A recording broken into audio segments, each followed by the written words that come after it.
I zdravo drugari, šta ćemo danas da radimo? Danas ćemo raditi, znači, reakciju, slušat ćemo, znači, pjesmu Teodora i ona Kristijan Andre. Hajde da krenemo. Sad gledajte,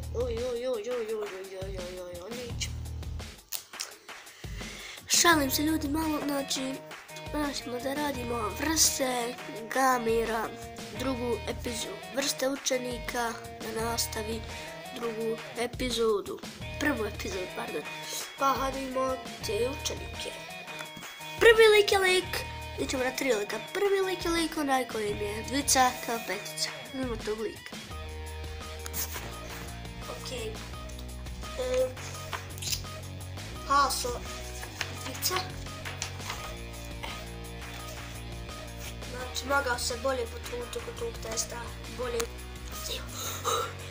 Sad sam dobio.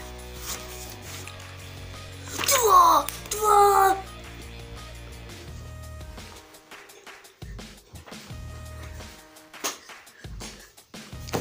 Idemo. 2! Drugi lik je lik, onaj koji igra igrice na času. Ostaje igrice. Sad, ne, neću doći.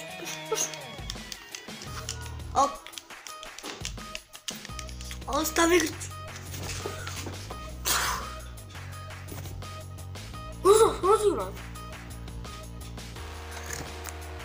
Treći lik je lik koji uvijek ima sve pece. Okej, šta sam malo sad matematike.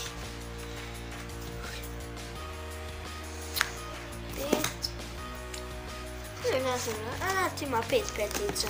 Bosanski 8 petica. I engleski 36 petica. Mnogo sam bolje za ovu godinu.